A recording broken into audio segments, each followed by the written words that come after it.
Como um tecelão, nós estamos, semana após semana, tecendo os comentários sobre o texto do Evangelho de Marcos.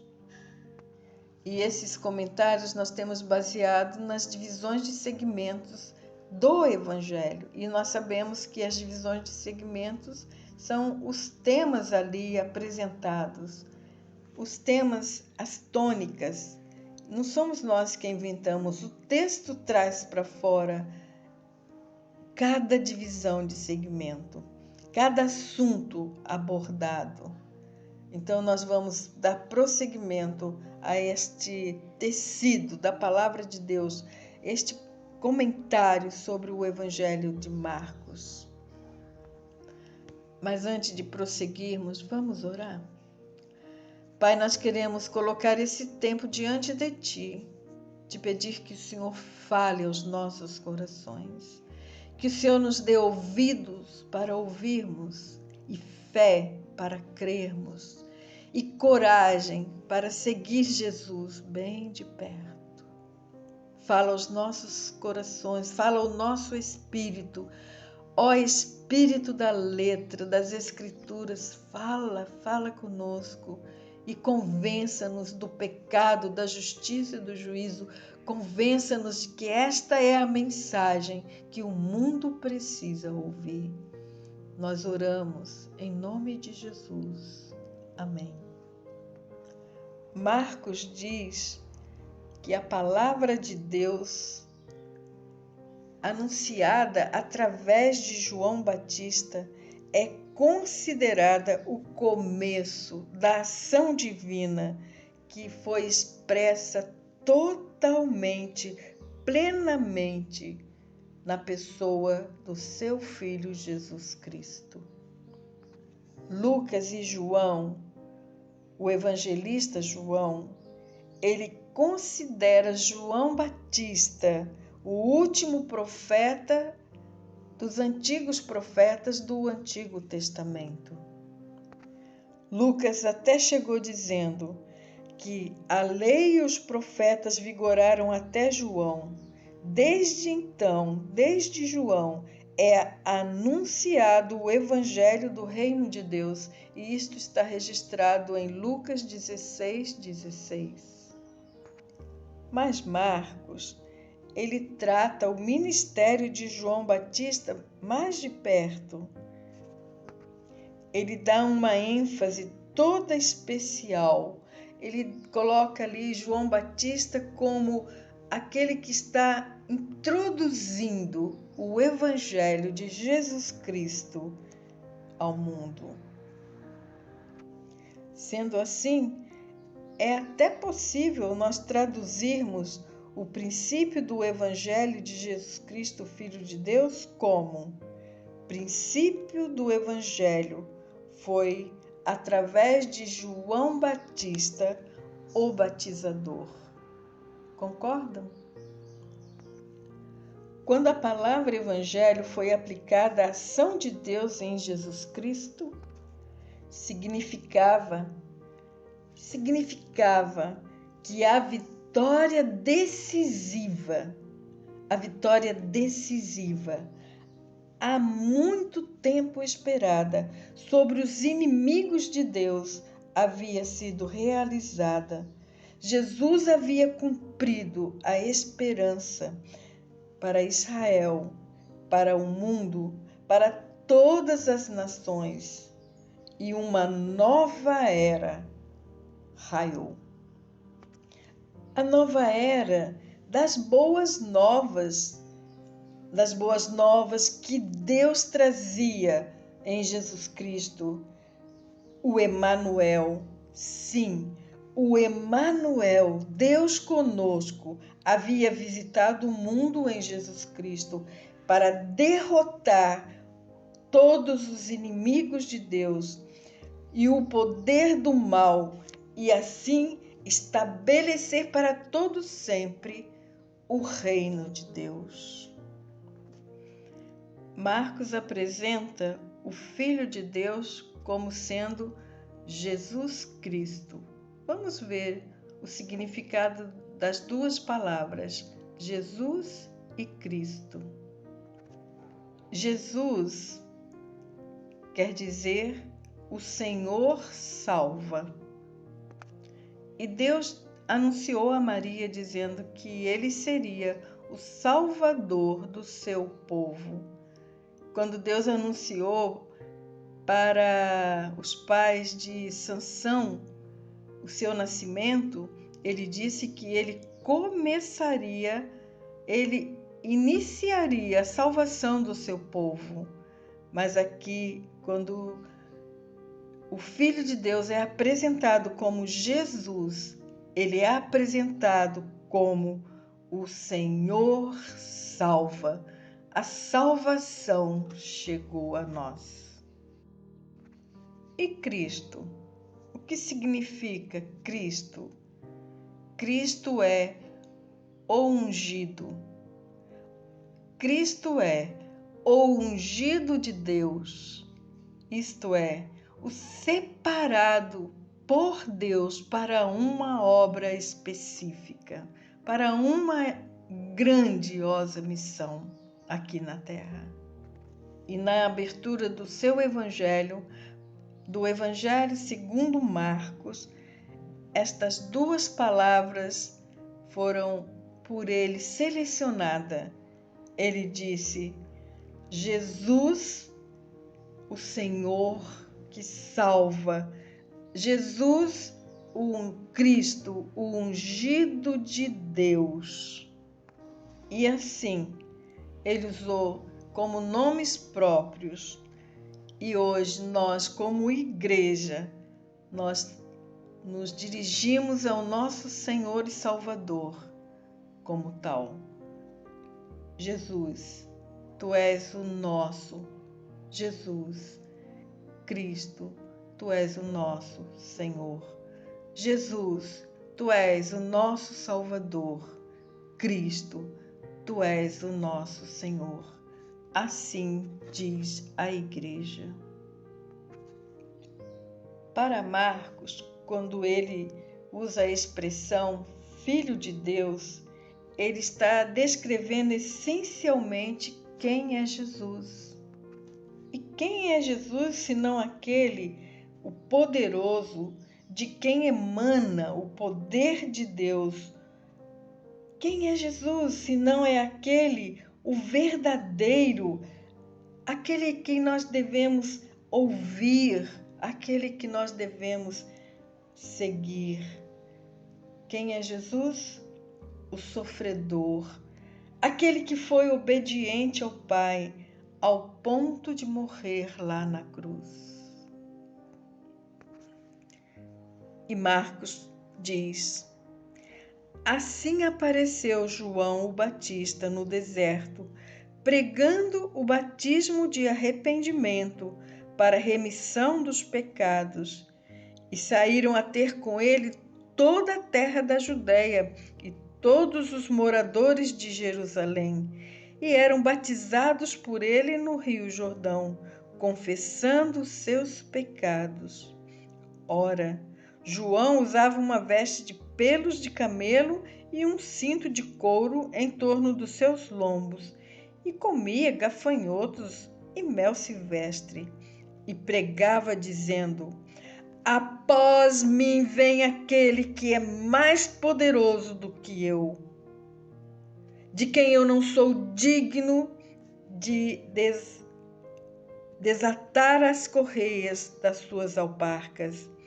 Eu vos batizo em água, ele, porém, vos batizará no Espírito Santo. Marcos 1, 4 a 8. Depois de muito tempo decorrido desta história, para nós, os cristãos, talvez o propósito maior que nós podemos dar a João Batista era que ele era o precursor de alguém maior que ele mesmo, como ele disse no texto. Mas lá na sua época, isso não era verdade. João Batista, ele era uma figura religiosa poderosa e influente por ele mesmo. Há um dilema entre os principais sacerdotes e os escribas, e esse dilema reflete de que João Batista ele era realmente tido como uma pessoa importante. Isso está registrado em Marcos 11, 27. João Batista, ele veio como profeta de Deus, requerendo obediência e arrependimento por parte do povo de Deus. O arrependimento que João conclamava ao povo abrangia tanto elementos positivos quanto negativos, em maneiras bem práticas. A mensagem do arrependimento, ela envolve que o homem não pode roubar nem extorquir seus semelhantes, que devem repartir com os necessitados a comida e também as suas vestes. Arrependei-vos. Ele queria dizer que o mal que está neles faz parte da sua herança adâmica, mas eles continuam a envenenar a sociedade com as suas vidas e atitudes. E João dizia que eles eram uma raça de víbora. E ele dizia também que o juízo vem de Deus e que eles precisam mudar de Senhor. Sim, eles tinham um Senhor. Agora eles precisam mudar de Senhor. Eles precisam dedicar as suas vidas e esse se tornará um meio de vida diferente daqueles que eles vinham vivendo. Um meio de vida piedoso, bondoso para com o seu semelhante.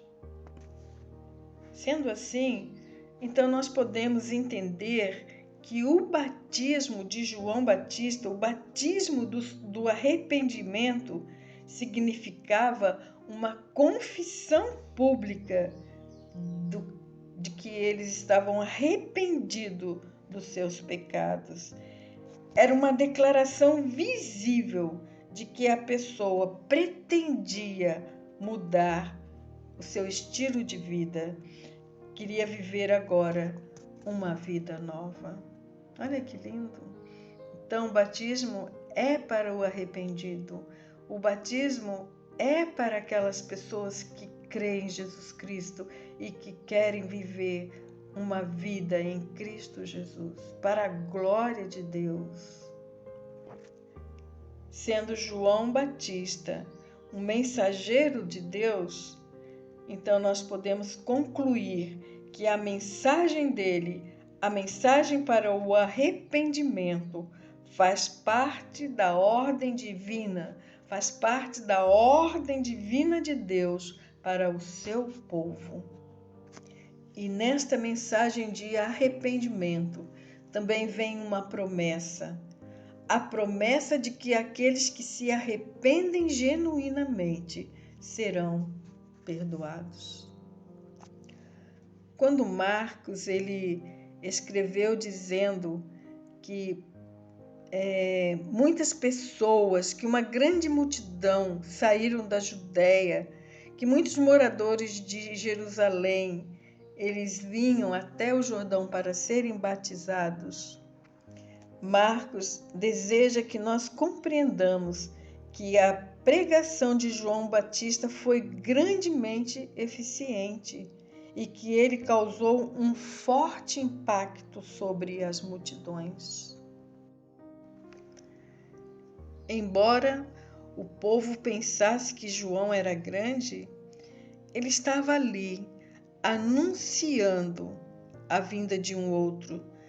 Ele estava ali anunciando que viria uma pessoa que seria muito mais superior a si mesmo. E ele seria tão grande que João se achava indigno de servi-lo até mesmo nas tarefas mais simples, como desatar os cadarços da sua sandália. João disse: aquele que está para vir é mais poderoso do que eu. Jesus é tão forte, Jesus é tão poderoso que Satanás e todas as forças do mal são incapazes de resistir à sua autoridade e poder. Aleluias, glórias, glórias, glórias a Deus. Por isso nós podemos dizer: em Jesus sou vencedor. O Evangelho de Marcos é de fato o Evangelho do forte Filho de Deus que amarra o valente e que toma para si aqueles a quem o mal havia dominado. Olha que maravilha, gente! Sim, o Filho de Deus, ele é poderoso, ele tem poder e autoridade para dominar todo o mal, mas também ele chegará no futuro a repartir com os 12 a autoridade de si mesmo. Nós vimos quando ele disse que era lhe dado todo o poder no céu e na terra, portanto, ide. Ele está ali dividindo a sua autoridade. Para quê? Para que os seus discípulos de todos os tempos tenham autoridade sobre o jugo dos males, para libertar todos os homens de um modo moral, de um modo físico, que vem escravizando os homens na terra. O serviço de João aos homens era limitado. Presta atenção. Sim, era limitado seu serviço. Embora a sua mensagem fosse de Deus, mas ele ele insistia em chamar os homens a uma dedicação piedosa, como nós vimos. Mas a sua ênfase estava depositada no esforço que o homem deveria empreender para viver daquele jeito.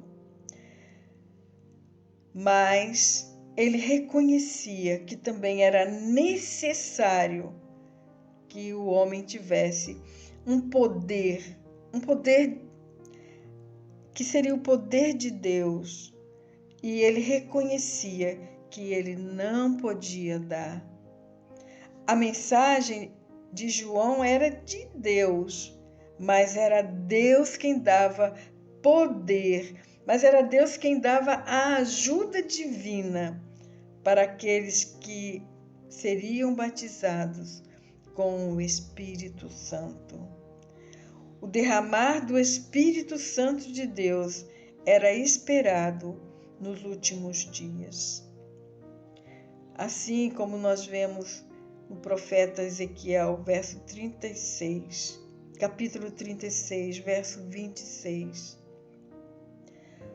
Os cristãos provavelmente devem ter pensado que esse dia chegou no Pentecoste, mas para Israel ele virá ainda, quando Deus derramará sobre a nação de Israel do seu Espírito, e eles se converterão, e ali haverá uma conversão nacional.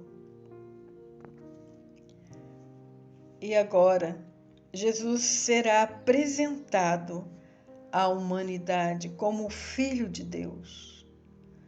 E João disse: e aconteceu naqueles dias que veio Jesus de Nazaré da Galiléia e foi batizado por João no Jordão. E logo, quando saía da água, viu os céus se abrirem e o Espírito, qual pomba, descer sobre ele. E ouviu-se dos céus uma voz que dizia: Tu és o meu Filho amado, em ti me comprazo. Vamos ver algumas expressões importantíssimas dentro desses tão poucos versículos. O que seria naqueles dias? Isto é, mais ou menos a época em que João estava falando de Jesus. Que João estava dizendo que Jesus viria com um novo batismo, o batismo com o Espírito Santo. E Marcos, ele começa a dizer a respeito da obra de Deus na vida do seu filho, através da vida do seu filho. E esta obra começa bem aqui, junto ao Jordão.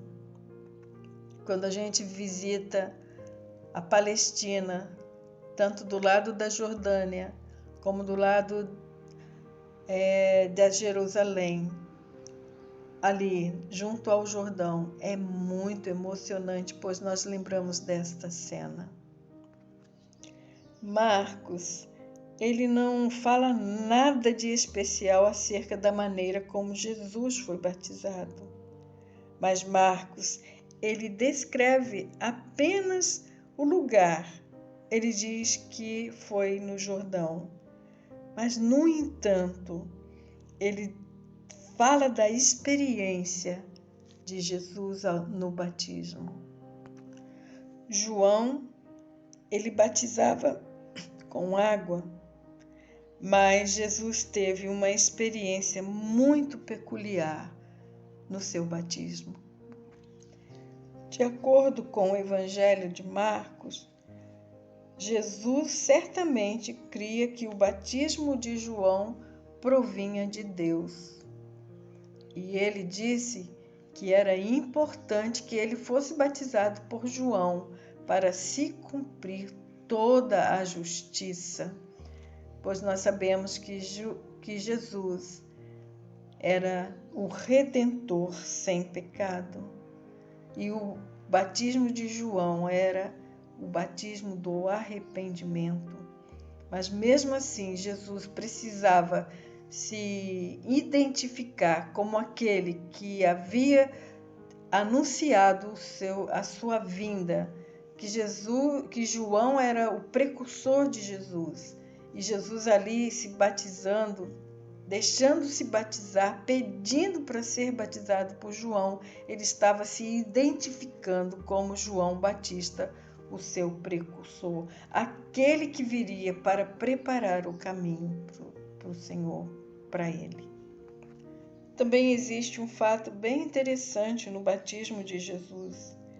Quando ele se uniu a toda a terra da Judéia e todos os moradores de Jerusalém em ser batizado, isso é igualmente verdadeiro e apropriado, pois tem um sentido bem real de que ele estava se identificando com o povo que ele veio salvar. Há uma diferença entre o batismo das outras pessoas e o batismo de Jesus. Jesus tem uma experiência diferente ali. Aconteceram algumas coisas especiais no batismo de Jesus. Uma delas foi a vinda do Espírito Santo e a voz do céu. E Jesus foi ali identificado expressamente como o próprio Deus. Quando Jesus saiu da água, viu os céus se abrirem. Preste atenção, abra seu coração e ouça. Isso, viu os céus se abrirem, não é meramente a separação das nuvens, literalmente, ou da atmosfera azul. Na expressão idiomática hebraica, o trono de Deus fica muito acima dos céus mais elevados, na luz inacessível. Se é muito além disso, então nós podemos acreditar que houve uma fissura nos céus, que houve um buraco nos céus e que as poderosas palavras de Deus e os atos miraculosos teriam de vir de lá, de Deus. Foi liberado de lá para Jesus Cristo. Essa frase, ela significa o seguinte, que todo o mundo de poder espiritual e verdade estava sendo desvendado ali diante de Jesus. Tu és meu filho amado. Estas palavras são um eco que corre pelaquela fissura e é ouvida por Jesus. Tu és o meu filho amado.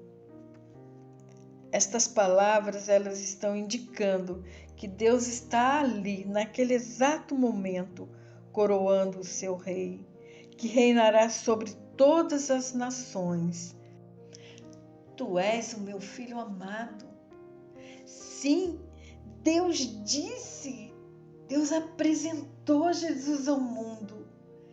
E esta frase ecoou, esta frase teve origem na sala do trono e ela passou por aquela fissura e ela passou por aquele buraco que foi aberto pelo amor de Deus por nós. E agora Deus está ali anunciando, Deus está ali com estas palavras indicando que Ele está coroando o seu rei, que reinará sobre todas as nações e reis da terra. Esta palavra, amado, é uma palavra peculiar. Ela tem um significado único. Está dizendo que Jesus Cristo é o Filho unigênito, o único em gênero, Filho de Deus.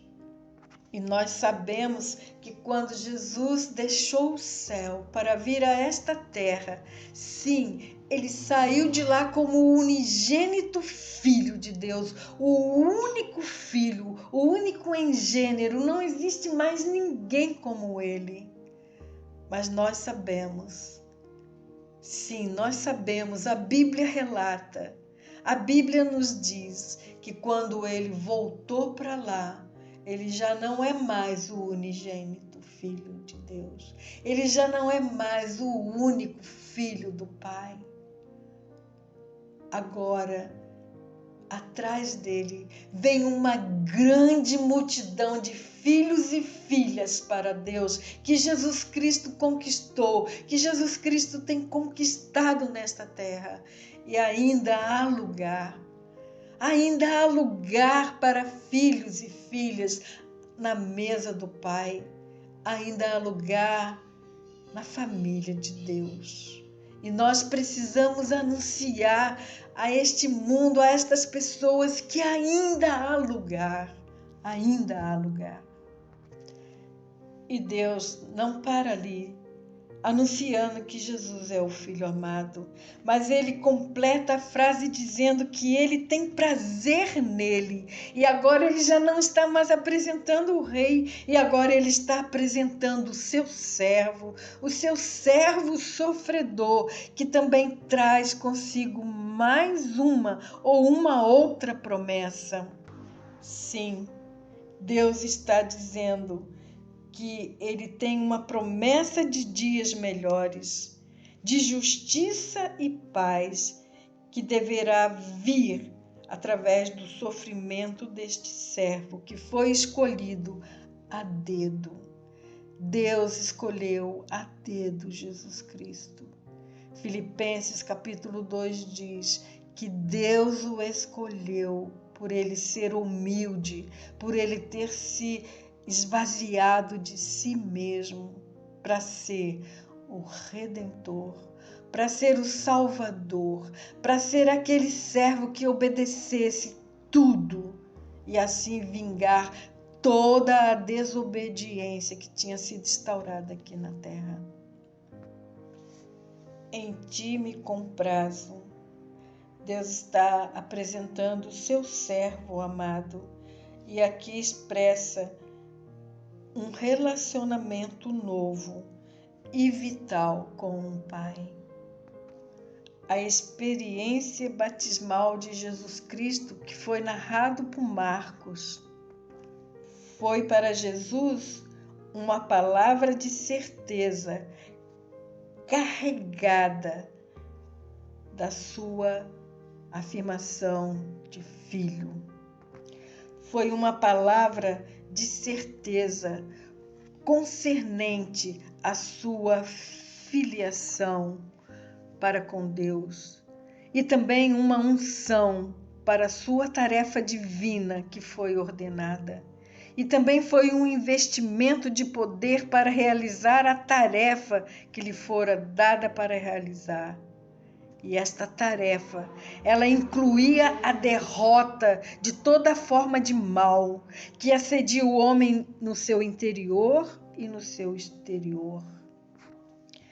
Também, como servo, inclui a sua morte, inclui a morte de Jesus em obediência à vontade divina e a plena aceitação por parte de Jesus do seu papel de homem, vivendo entre os homens e obedecendo. Independente do que os homens pensavam, Jesus viveu entre os homens obcecados e maus, mas ele obedeceu a Deus. E não só para Jesus, mas também para nós, hoje, leitores do Evangelho de Marcos, estudantes do Evangelho de Marcos, é uma palavra, especificamente uma palavra que nos dá certeza de que o Filho de Deus veio e que o seu batismo, de fato, cumpriu-se toda a justiça. Porque no seu batismo, Jesus também recebeu todo o poder do Espírito Santo que repousa sobre ele, e ele repartiu conosco para irmos ao mundo e pregarmos as boas novas do Evangelho de Jesus Cristo, Filho de Deus. As boas novas de que em Jesus Cristo já não há mais condenação. Em Jesus Cristo os nossos pecados foram perdoados. Em Jesus Cristo nós fomos justificados. Em Jesus Cristo nós também somos declarados filhos e filhas de Deus. Amém? Pai, quero te agradecer por esta maravilha, desta obra salvífica de Jesus, de filho e também de servo. Ajuda-nos, ó Deus, a vivermos como Jesus, como filhos, mas também a serviço do seu Rei. Nós oramos no nome de Jesus. Amém.